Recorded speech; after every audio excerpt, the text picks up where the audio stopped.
19 নম্বর জাতীয় সড়কে বৃহস্পতিবার সকালে ঘটে গেল এক ভয়ঙ্কর দুর্ঘটনা, যা ইতিমধ্যে আতঙ্ক ছড়িয়ে পড়ে। মেলেকোলার কাছে একটি ট্রেলার এবং কয়লা বোঝাই ডাম্পারের সংঘর্ষে গাড়িতে আগুন লেগে যায়। সূত্রের খবর, আগুনের তীব্রতার কারণে গাড়ির চালক গাড়ি থেকে বেরোতে পারেননি এবং ঘটনাস্থলে তিনি মারা যান। খবর পেয়ে দ্রুত ঘটনাস্থলে পৌঁছায় দমকল বাহিনী এবং জাতীয় সড়ক কর্তৃপক্ষ। কি বক্তব্য উঠে এলো শুনবো।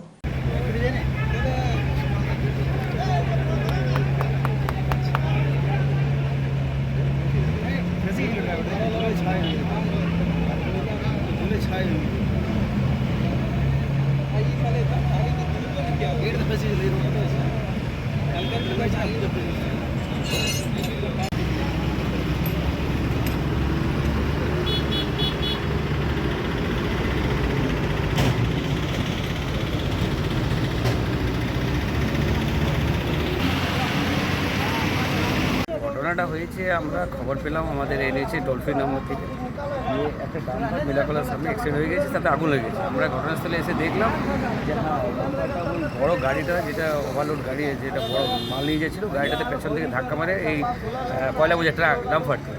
তো ড্রাইভার ওখানে কোনো কারণবশত আটকে যায় এবং গাড়িটাতে আগুন লেগে যাওয়ার কারণে ড্রাইভার মারা গেছে। আগের গাড়িটাতে কি ছিল? আগের গাড়িটা ওই একটা মেশিন ছিল, বড় হেভি মেশিন আছে। ডাম্পার চালক ভিতরে আটকে আগুন ধরে যায় এবং কি কারণে ঘটনা বলে মনে করছে? ঘটনাটা হয়েছে ওভার স্পিডে, ডাম্পারটা যেটা দেখা যাচ্ছে খুব ওভার স্পিডে মেরেছে পেছনের দিক থেকে এবং ডাম্পার চালক ওর ভিতরে আটকে যায় এবং আগুন ধরে যায়। আগুন ধরার ফলে উনি মারা যায় ভিতরে। কি নাম? আমার নাম উৎপল মাঝি, আমি ন্যাশনাল হাইওয়ে থেকে আসবো। না, আমরা শুধু কল পেলাম। একটা কল এখান থেকে পাবলিক হয়তো মর্নিং ওয়াক করছিল, 4:30টার দিকে আমরা একটা কল পেয়েছিলাম যে একটা গাড়ি আরেকটা গাড়িকে মেরে দিয়েছে স্যার, আগুন লেগে গেছে, তো আপনারা দ্রুত আসুন। আমরা এলাম, এসে দেখলাম যে দাউ দাউ করে জ্বলছে একটা ডাম্পার, যেটা ওই আমাদের দুর্গাপুর সাইড থেকে ঝাড়খণ্ডের দিকে যাচ্ছিল, এবং আরেকটা ওই টেলার, যেটাকে হচ্ছে এক্সেল টেলার বলা হয়, সেই টেলার, বিরাট বড় টেলার মেশিন, একটা ট্রান্সফরমার নিয়ে, বড় ট্রান্সফরমার নিয়ে যাচ্ছিলো, তার পেছনে মেরে দিয়েছে এই ডাম্পারটাতে। তো তার ফলে ওই যে পলিউশন হয়েছে, আগুন লেগেছে, ওই পলিউশনের কারণে আগুনটা লেগে গেছে। এবং আমরা এসে দ্রুত এলাম, এসে আগুন নেভালাম। তো তারপর দেখলাম যে একটি ওই ড্রাইভার, যে সম্ভবত ড্রাইভারের সিটে বসে আছে, উনি একদম পুড়ে গেছেন, টোটালি বার্ন আউট হয়ে গেছে।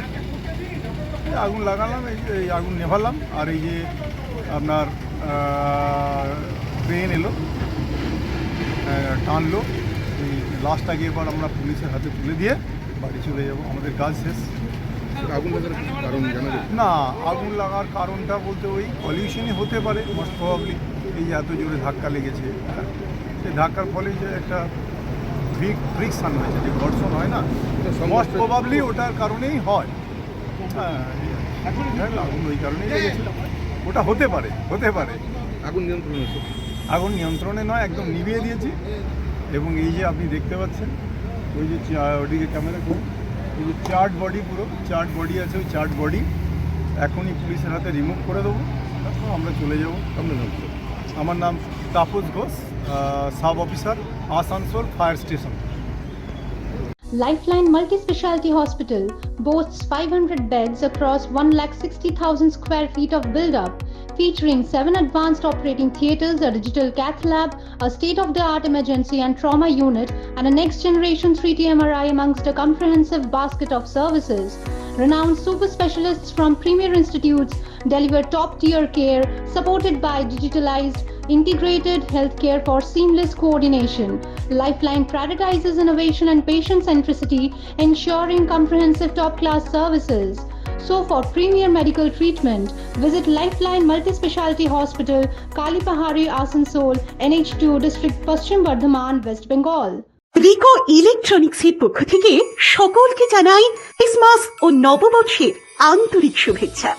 আজ থেকে শুরু হয়েছে এসি বুকিং স্কিম। এই অফারে আপনি পাচ্ছেন আপনার পছন্দের এয়ার কন্ডিশনার বছরের সবচেয়ে কম দামে, অনলাইনকে হার মানানো মূল্যে ক্রয় আর বুকিং এর ব্যবস্থা, সেই সাথে পুরনো এসি এক্সচেঞ্জের সুবিধা পাবেন।